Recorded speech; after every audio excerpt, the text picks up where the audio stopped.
Bem, a gente está de volta aqui com o Amazônia em Debate, discutindo hoje o setor eletricitário, as estatísticas de acidentes, mas também uma pauta positiva, o Luz para Todos. Borges, como é que os profissionais que trabalham no Luz para Todos são preparados para enfrentar as várias dificuldades que a natureza da Amazônia nos impõe? Pois é, né, rapaz?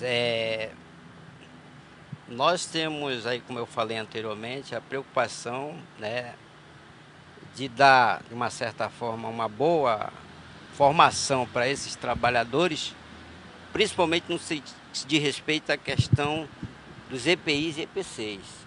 EPIs são os equipamentos individuais que os trabalhadores são obrigados a utilizar justamente nas suas atividades. Os EPCs são justamente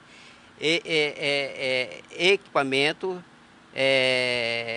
mais abrangente, né, que tem que estar dentro do carro, né, mas a gente sabe que, em função da logística e da própria situação regional, né, as empresas ela tem que investir em tecnologia. Só ter uma ideia, em lugares alagados, o engenheiro Robson sabe que a gente tem que instalar, colocar cabos isolados justamente para evitar, porque a gente sabe que a água também é condutora, né?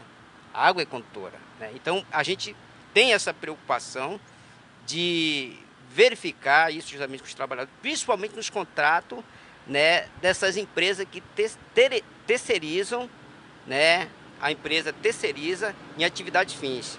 Essas empresas que vão prestar serviço para a empresa, elas têm que estar justamente preparadas, dando os seus equipamentos adequados para os trabalhadores, para que se evite a questão do acidente de trabalho.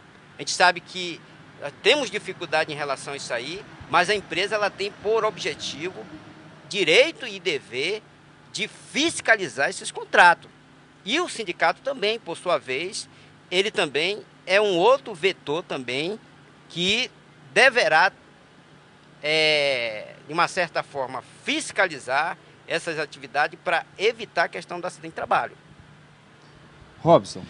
Dentro do âmbito de execução de obras do programa Luz para Todos, Elias, a quantidade de acidentes é mínimo. Tanto é que nem chega a notícia de que alguém morreu por conta de obras do programa Luz para Todos, de eletrificação do programa Luz para Todos. É um programa positivo. As empresas que hoje trabalham na execução de obras do programa Luz para Todos, elas têm cumprido à risca as recomendações da área de segurança da Amazonas Energia.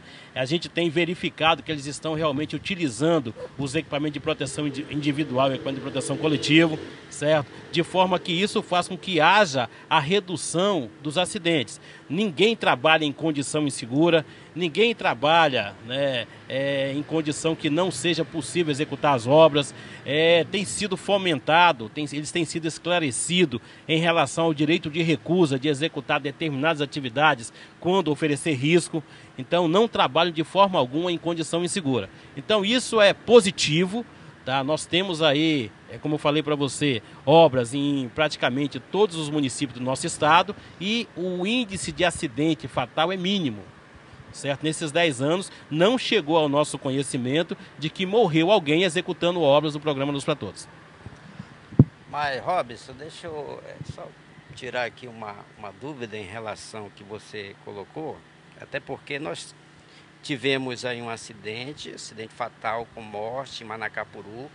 Mas foi com Luz para Todos? Não foi com Luz para Todo, né? Mas é justamente com essas empresas que também faz parte do contrato Luz para Todo. Então, veja bem, o que a gente nos preocupa, né, é se há, de uma certa forma, uma fiscalização por parte da empresa que contrata. Essa que é a maior preocupação. A empresa que contrata, então, é a Eletrobras. Eletrobras Amazônia, ela tem que fiscalizar o contrato. Inclusive, Elias, é bom colocar aqui para vocês aqui que qualquer acidente de trabalho que acontece reflete no resultado da empresa. Evidente. Reflete no resultado da empresa. Isso para nós é ruim, né? O que a gente tem que fazer é tentar evitar e banir essa mancha, né, que eu entendo que o setor elétrico contribui negativamente em relação a esses acidentes. O que a gente deve fazer é o seguinte, é tentar reduzir a questão da terceirização e atividades fins da empresa, para justamente evitar esse tipo de acidente, porque muitas vezes essas empresas elas pagam muito pouco o trabalhador, né? E isso para nós é um fator negativo.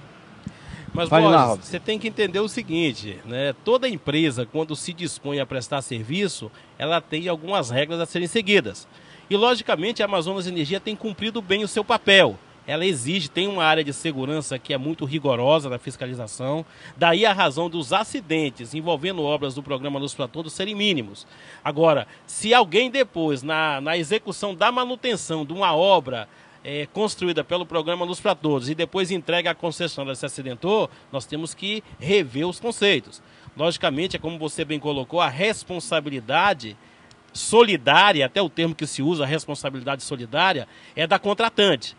E, logicamente, a Amazonas Energia tem cumprido a risca o seu papel. Nenhum eletricista contratado para prestar serviço deixa de fazer o curso de NR10. É pré-requisito para a contratação. O que é o curso de NR10? NR10, trocando em miúdos. Miúdos, é uma norma regulamentadora do Ministério do Trabalho e Emprego. Tá? Eu coloquei que é a portaria 597, de 7 de dezembro de 2004, em que houve uma reunião entre sindicatos, entre Ministério do Trabalho e associações de empregadores, certo? Visando otimizar ou visando adequar a NR10 antiga, de 78, certo? Então, essa norma regulamentadora, ela instrui todo eletricista, todo aquele que trabalha no setor elétrico, quanto a procedimentos para minimizar os riscos e minimizar os acidentes. Então, todo eletricista hoje, a Amazonas Energia só contrata, assim como qualquer empresa que trabalha com eletricidade, só contrata se o cidadão interessado tiver essa qualificação.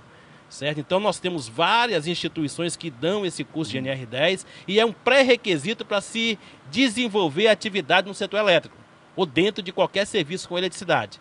Tá? Então, são recomendações, tanto é que é obrigatório a reciclagem no período de 24 meses. De 2 em 2 anos, as pessoas têm que estar fazendo a reciclagem para se manterem atualizadas. Vamos agora para mais um intervalo comercial e a gente volta já já com o último bloco do programa.